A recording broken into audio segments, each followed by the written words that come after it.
Oke, jadi kita lanjut ke materi selanjutnya, ya ini tentang siklus organisasi.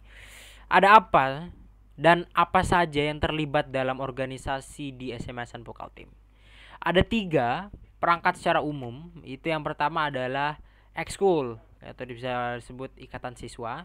Di sini ekskul itu bisa mengajukan yang namanya proposal kegiatan atau bisa disebut proker. Terus itu juga bisa mengajukan permohonan atas dana. Nah, di sini permohonan atas dana bisa berupa inventaris atau proker seperti yang sudah dibilang kayak tadi. Nanti kita bakal bahas lebih lanjut. Lalu dari beberapa rencana tersebut dilaporkan ke OSIS dan bakal dievaluasi bersama. Jadi yang evaluasi bukan cuma OSIS tapi juga dilihat oleh ekskul dan juga MPK. Tapi biasanya sebelum kita ajukan ke MPK, kita rembuin dulu nih dengan ekskul, karena kan setiap ekskul ada kebutuhannya masing-masing. Biasanya ekskul A itu berbeda dengan ekskul B kebutuhannya. Jadi mungkin ekskul A itu biasanya pementasan dan mencakup lebih banyak siswa, jadi membutuhkan dana yang lebih dibanding dengan mungkin ekskul B yang ikut lomba-lomba saja. Jadi cuman dalam mencakup siswa yang lebih kecil. Jadi seharusnya di situ proporsional dananya akan berbeda. Jadi itu sebenarnya yang akan dibahas di RABO, di rapat Rabo, rancangan anggaran belanja OSIS. Lalu di OSIS rancangan tersebut diatur sedemikian rupa dan disesuaikan dengan program kerja yang sudah ada di OSIS, seperti PKK, Makrab, HUT, Bulan Bahasa, dan masih banyak lagi proker-proker sebenarnya dilaksanakan secara independen oleh OSIS. Selanjutnya, dari proker-proker tersebut, dari ada yang proker OSIS, ada yang proker ekskul, itu dievaluasi dan sebelumnya disetujui dulu dong sama MPK. Nah, di situ setelah ada persetujuan oleh MPK, MPK akan membuat yang namanya buku kegiatan atau istilahnya target-target goals yang bakal dicapai sebelum melaksanakan hal tersebut. Contohnya gimana Kak Danan? Kalau mungkin ada mau dijelasin Kak Danan. Oke, jadi pada saat ekskul-ekskul atau OSIS punya ide untuk melaksanakan program kerja, nanti itu akan berembuk dengan MPK yang bertugas di komisi buku kegiatan.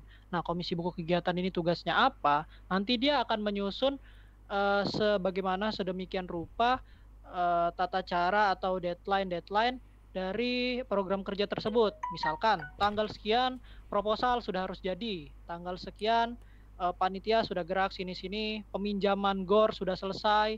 Nah, dengan adanya buku panduan itu, maka jalannya program kerja itu bisa dibilang lebih teratur lah. Jika nanti ada yang terlewat, itu berlanjut ke pengawasan yang kedua. Fungsi yang kedua yaitu pengawasan.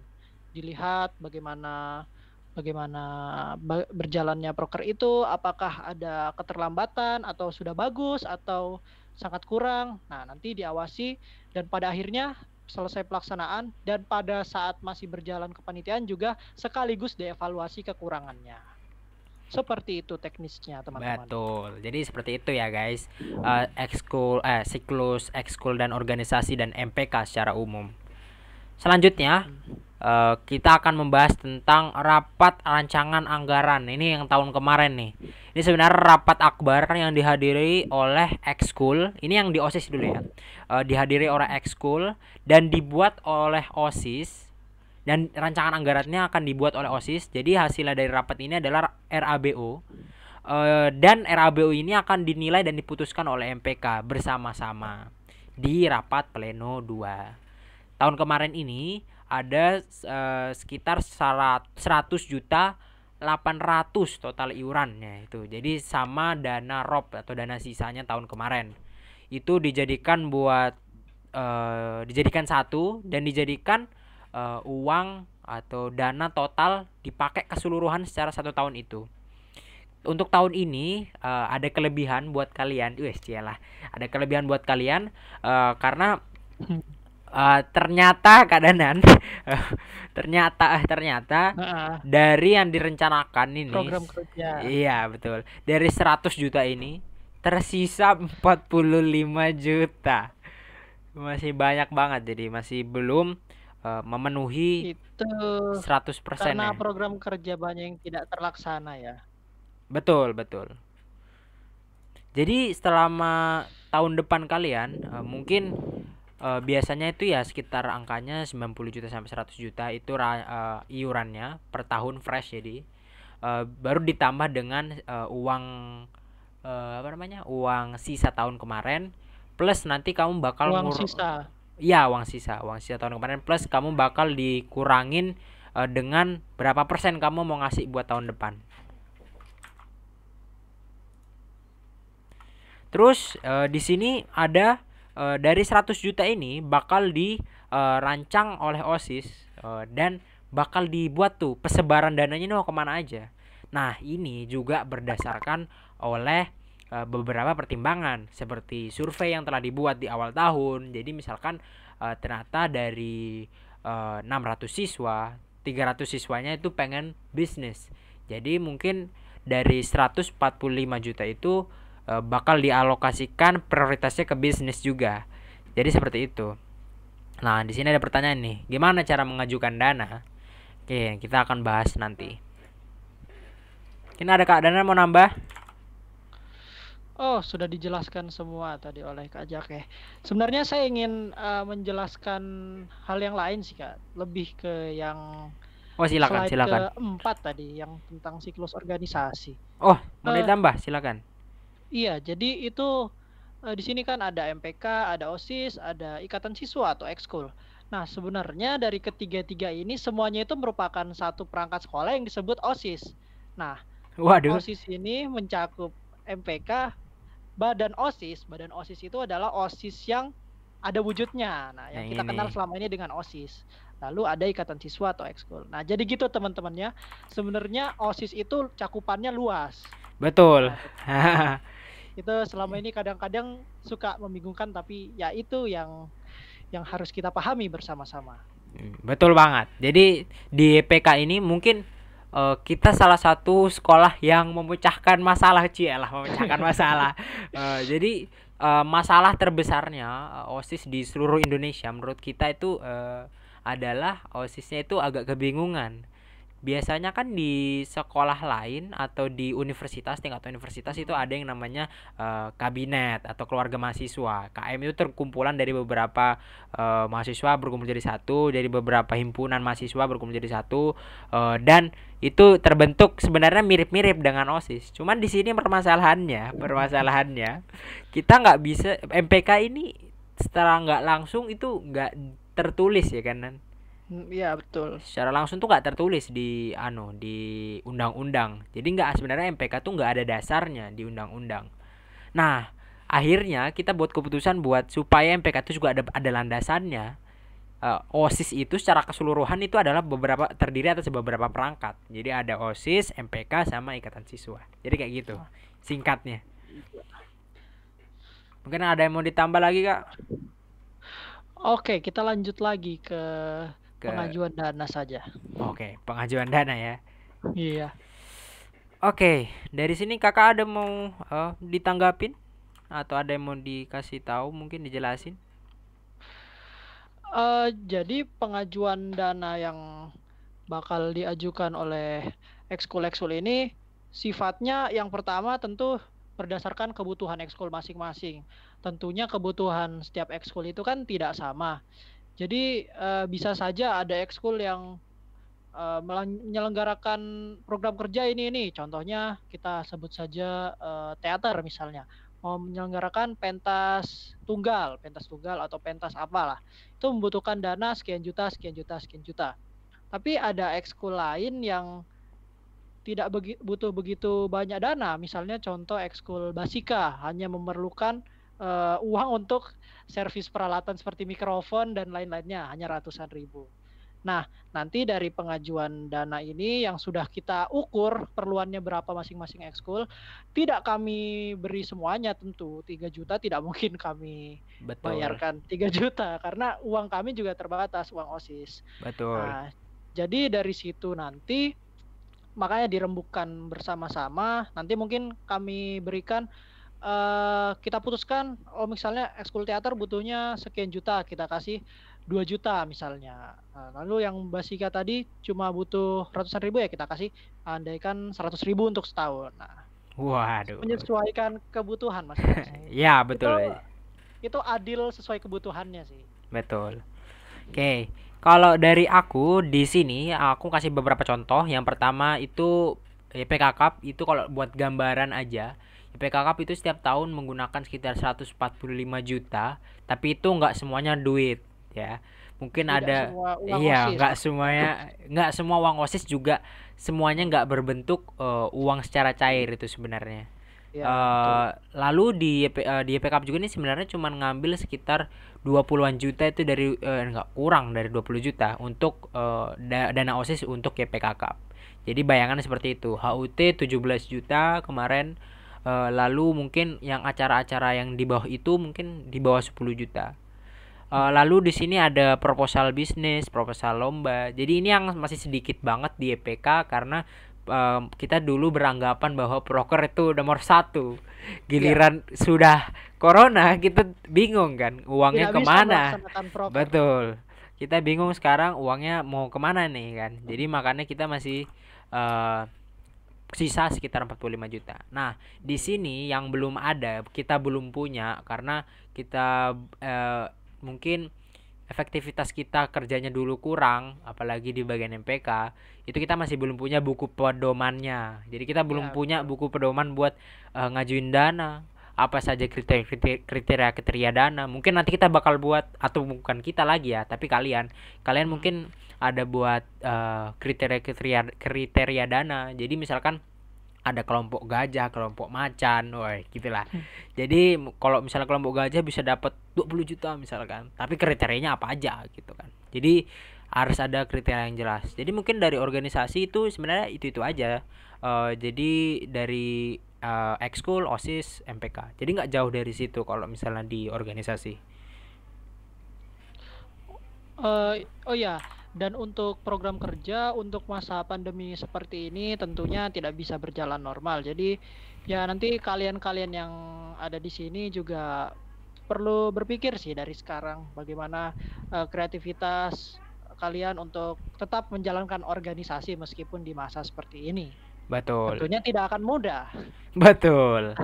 Apalagi Tapi kita juga ya, berpikir kita tuh ada batasannya juga kan. iya betul. Terkadang OSIS itu selalu berpatokan dengan tahun kemarin.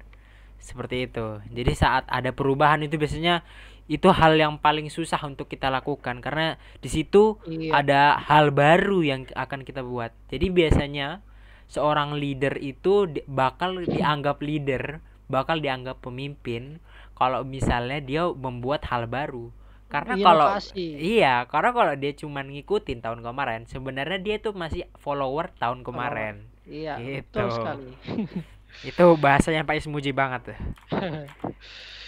Ini Oke. jadi tantangan tersendiri ya buat teman-teman sekalian. Oke. Betul banget. Habis ini kita lanjut ke kepanitiaan. Gila. Ini Wow, paling seru nih di YPK ini. Jadi kadang-kadang buat apalagi buat adik kelas ini banyak banget yang ikut kepanitiaan. betul. Jadi Tidak mau ikut organisasi tapi langsung join langsung panitia. join kepanitiaan ya. Eh, Jadi di kepanitiaan, tapi ingat ya, di kalau biasanya kalau di OSIS itu, kalau kamu join OSIS pasti join pasti dapat kepanitiaan. panitia. Iya, Ya, betul. Oke, di kepanitiaan itu ada apa aja? Sebelum sebelum itu bakal dijelasin kenapa kalian harus join proker. Nah, kenapa kalian harus join proker dan kenapa kalian harus milih proker itu secara bijak. Jadi kalau misalnya kalian jadi OSIS, kalian punya kesempatan, atau OMPK kalian punya kesempatan buat milih, buat ngikutin proker secara beberapa proker aja, tapi nggak betul. bisa Iya, banyak-banyak. Karena iya, kalau sebenarnya boleh kamu ikut semuanya, cuma nanti bakal ditimbang juga kamu ini mampu atau enggak gitu kan. iya. Apalagi karena ada tuntutan akademik juga tentunya. Betul, betul banget. Di sini sebenarnya proker SMA SN Pokaltim bukan mau sombong. Eh kita ini sudah berada di kancah provinsi lah, Perkuliahan. bilang. Ya, Iya, seperti program-program eh, mahasiswa di universitas betul, bisa betul. dibilang. Kita sudah sampai level situ di mana sebenarnya DBL sendiri yang dilaksanain sama eh, apa namanya, organisasi sendiri, Iya. ya itulah instansi sendiri, itu bahkan dia ngikut caranya YPK Cup. Caranya YPK Cup melaksanain acara. Jadi dulu itu DBL tuh nggak make namanya sistem apa gitu. Aku kok jadi lupa juga. Jadi mau ngomong apa. Pokoknya dulu sejarahnya itu YPK duluan, baru DBL ngikut. Nggak tahu itu dari mana, mungkin kebetulan aja sih sebenarnya. Ya, mungkin Ah, idenya muncul bersamaan. betul. Jadi sebenarnya di sini kalian bukan cuman dipersiapkan buat menjadi seorang panitia, wes gila. Terus dijadiin apa gitu kan? Nah, di sini yang pertama kalian bakal dilatih yang namanya soft skills, dimana nggak bakal didapetin di mana-mana lagi. Dimana? Ini fotonya apa ini kak? Tahu nggak ini kak? Foto apa ini? Itu apakah itu foto apa ya namanya, program sound atau apa, aku juga Ya, nggak tahu. program sound ini program sound yang pas di YPK Cup. Jadi di YPK Cup itu ada program Oh, sound yang dipakai misalnya tet tet tet teret, tet tet. Nah, itulah kayak gitu. Ada itu ya kan, ya ya. itu dia ada soundboardnya sendiri. Jadi itu ada operatornya yang megang, dan itu yang megang itu anak SMA gitu loh. Dalam Hmm. proker yang istilahnya yang datangin itu bukan cuman tingkat SMA gitu, bahkan Bahkan pelatih-pelatih. satu provinsi Iya, ya. betul, satu provinsi yang datang. Jadi di sini kesempatan kalian banget buat ngelatih yang namanya soft skills. Soft skill apalagi yang dilatih di sini, bisa berupa Photoshop, baru editing, lalu ada desain grafis. Jadi banyak banget elemen-elemen skill-skill yang ada di YPK itu digabungin di sini. Kalau misalnya di bagian keuangan, mungkin di bagian keuangan bakal harusnya lebih banyak tahu tentang akuntansi. Terus itu Betul. di bagian pembukuan sekretaris itu bakal lebih tahu tentang surat dinas. Baru tuh ada surat proposal, maksudnya proposal. Baru tuh Proposal. ada banyak banyak banget yang namanya hal-hal yang itu cuman bisa didapat di sini gitu. Kalian juga bisa melatih berbicara kalian di dalam program kerja biasanya. Betul, ya itu betul banget. Nanti Dan oh ya. dan itu sangat penting lah saya rasa. Ya, Betul. nanti saat itu secara tidak langsung manfaatnya bakal kalian rasakan saat kalian bertemu dengan orang yang lebih tua dari kalian. Betul. Itu nanti bakal dibahas langsung sama Dea di bagian PPT kepanitiaan. Nanti dijelasin lengkap serinci sama Dea. Oke. Lanjut. Di sini ada melatih kedisiplinan. Wah, di sini sebenarnya itu di kepanitiaan itu kumpulan dari satu anak YPK. Itu kalian ada yang dari IPS, ada yang dari IPA, ada yang kelas 10, ada yang kelas 11, ada cowok, ada cewek. Semuanya dikumpulin jadi satu di satu kepanitiaan, dan kalian di situ disebut jadi keluarga, Bos. Gila. Jadi keluarga di situ. Jadi bukan cuman kalian dituntut untuk menjadi keluarga, tapi kalian juga dituntut untuk melatih yang namanya kedisiplinan. Wes, kata siapa disiplin cuman didapat di pramuka. Wes, kilo di YPKK pun dapat yang namanya kedisiplinan. Jadi di Betul. setiap kepanitiaan, bukan cuma YPK, semua kepanitiaan itu dilatih yang namanya kedisiplinan. Tepat waktu, kalian pokoknya harus tepat waktu. Pokoknya kalau sudah kok ajarin ya tipsnya. Biasanya kalau kalian sudah telat-telat gitu di suatu kepanitiaan itu biasanya jadi agak minder nggak sih? Kalau Ya, kayak, betul. aduh kenapa Jadi sih aku telat gitu loh. Kadang-kadang kayak kurang gitu. nggak enak lah Nggak enak, betul. diliatin satu panitiaan, Mm-mm. lalu ya pokoknya ada rasa bersalah sendiri lah Iya, yang jadi muncul. di sini bener-bener kayak ngerubah dulu mindsetku yang dulunya sebelumnya mungkin sering telat. Jadi orang yang menurutku lebih menghargai waktu lah, gitulah. Iya, sama sama betul sekali Kak Jake. Betul. Lanjut deh nanti daripada Oke. kelamaan. Oh, di sini ada melatih kreativitas. Tahu nggak ini Kak Danan? Kalau boleh tahu, ini foto pas kapan? Ayo. Itu foto sudah lama. Yang jelas ini yang ada di dalam PIK ini sudah alumni semua. Kalau tidak salah ini HUT atau bukan ya? Ini HUT, betul banget. Oke, HUT. Ini di aula, ini Abim, Mas Abim Iya, lagi megang smoker lah ya. ya Fogger, smoke fogger, fogger, fogger.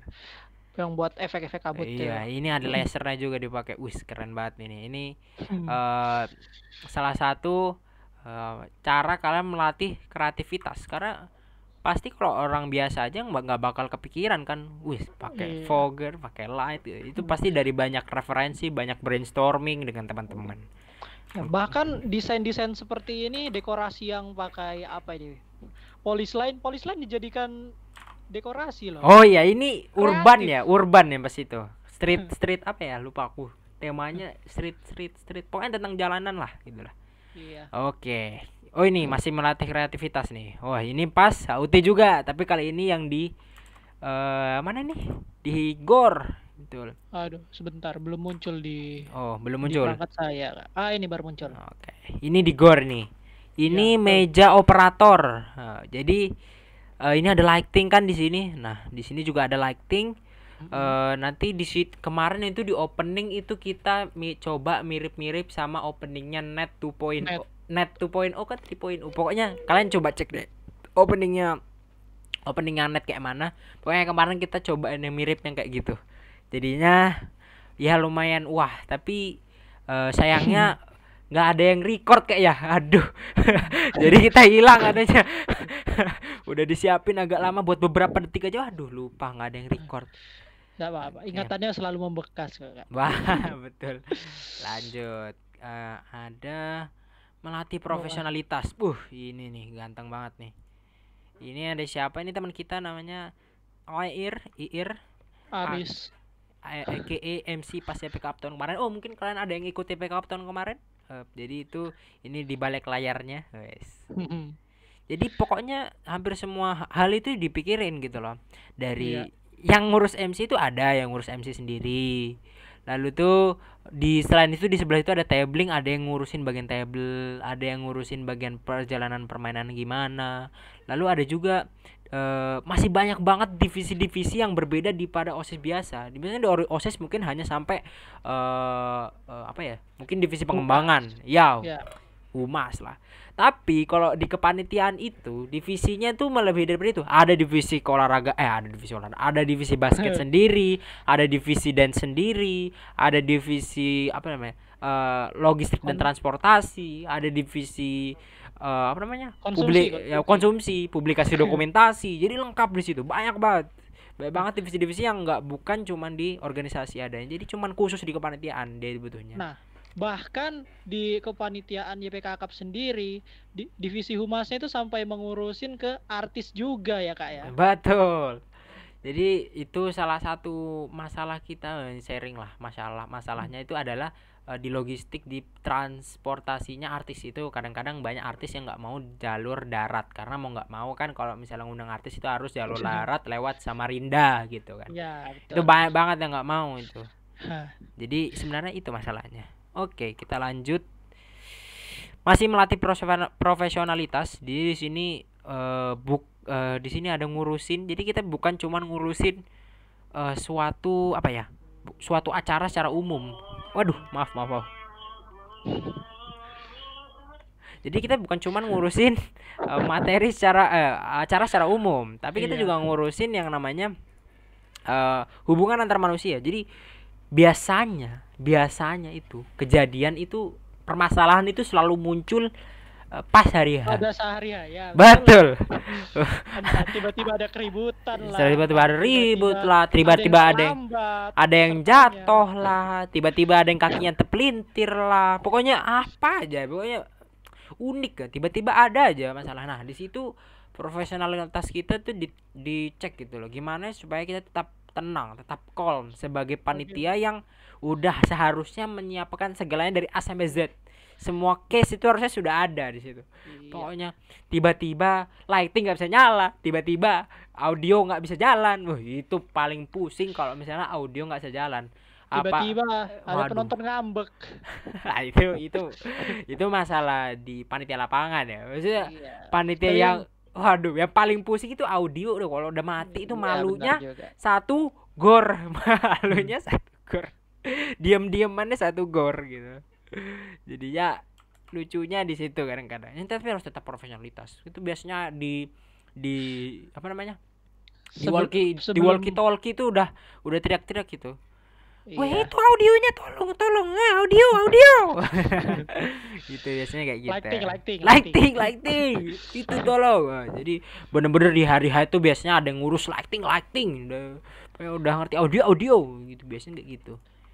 biasanya koordinator Wih, lapangan itu pusing saat hari H ya. betul itu korlap itu paling bertanggung jawab atas hari H itu.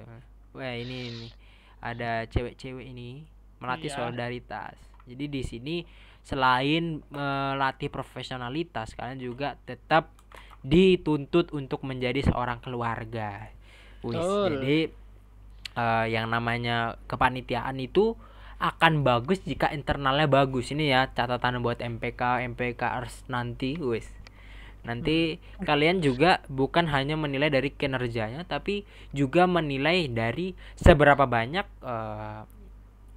namanya panitia itu akan lanjut di periode selanjutnya. Karena kalau misalnya panitia itu berhenti di suatu periode dan nak lanjutkan di periode selanjutnya, itu biasanya ada yang salah. Biasanya mungkin di internalnya dia punya pengalaman yang dimana dia membuat dia berhenti untuk tidak Iya, melanjutkan. betul. Seharusnya suatu kepanitiaan itu membuat yang namanya good memories, ya istilahnya suatu hal yang tidak terlupakan. Nah, jadinya membuat dia pengen lagi dan lagi, cielah lagi dan lagi. Iya.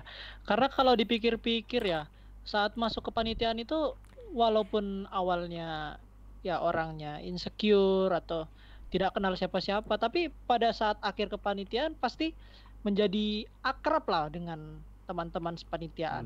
Minimal Betul. kenal. Dan itu Wah, harusnya menjadi hal yang bagus. ini yang terakhir nih, Nan. Kalau cowok berlaku nggak nih? Ah, kurang enak aja dilihatnya sih. Iya, kalau cowok nggak mungkin lah tuh Iya. peluk-pelukan gini. Maksudnya melatih untuk peduli. Jadi di hidup ini tuh ada ups and down. Sama di kepanitiaan juga gitu. Ada pas kita di atas, ada juga pas kita di paling bawah. Betul sekali. Sebenarnya nanti biar dia aja yang ceritain suka dukanya pas kita mau ngelaksanain YPKK, pas kita deket-deket mau corona, galaunya kita itu gimana, chaosnya kita itu gimana, itu nanti bakal diceritain sama Dea. Jadi tunggu di materi selanjutnya, ini baru perkenalannya aja. Oke, terakhir ada pesan nih dari kita semua dari periode sebelumnya mewakili. Gunakanlah kesempatan ini sebaik-baiknya. Karena masa SMA itu berlalu cepat banget, cepet nggak bohong aku. Benar. Cepet banget. Tiba-tiba aja sudah periode 2. Tiba-tiba aja udah mau lulus. Tiba-tiba udah kelas Iya. 12. Jadi Kemar Kemarin kayaknya baru daftar daftar OSIS MPK. Sekarang ternyata ada corona. Kok program kerjanya nggak waduh, jalan? tidak ada yang jalan. Jadinya bingung kita. Iya. Pokoknya Tapi itu jadi pengalaman yang berharga lah. betul banget. Jadi kita kuliah udah ada pandangan Bekal. khusus ya, udah ada pandangan kalau misalnya kejadian kayak gini tuh kita mau ngapain gitu loh. Iya. Mungkin ada lagi yang mau disampaikan ke Adanan? Wah, tadi sudah cukup lah. Saya rasa bisa membekas lah. Oke, itu aja mungkin materi pengenalan keorganisasian dan kepanitiaan secara umum. Sehabis ini ada beberapa materi lagi tentang keorganisasian secara khusus dan ada materi kepanitiaan secara khusus.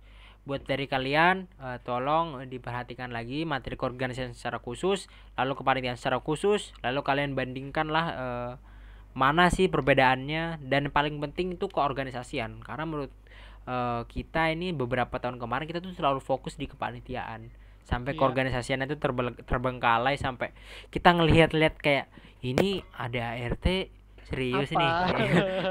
Kita nggak ada. Kita bahkan nggak paham dengan tugasnya, jobnya sebagai anggota organisasi. Betul banget. Jadi kemarin kita masih banyak galau, akhirnya kita buat banyak perubahan atas yang sudah ditetapkan sebelumnya. Jadi hal-hal yang kita nggak tahu sebelumnya itu nggak boleh seharusnya kita lakukan, jadinya kita udah tahu Ya, akhirnya. kita antisipasi sedikit demi Betul, sedikit. betul. Jadi mungkin itu aja dari kita buat materi pertama. Kita harap kalian berlanjut ke materi kedua. lalu dilanjutkan ke materi 3, lalu nanti kalian bisa ikuti yang namanya contoh ya, contoh dari rapat anggaran belanja OSIS nanti bersama dengan ekskul. Iya. Oke, itu aja dari saya. Mungkin Dari saya juga. ya, mungkin dari kita dari mewakili Komisi Pemilihan CPOM. Terima kasih sudah meluangkan waktunya. Wabillahi taufiq wal hidayah. Wassalamualaikum warahmatullahi wabarakatuh. Yo. Dadah semuanya.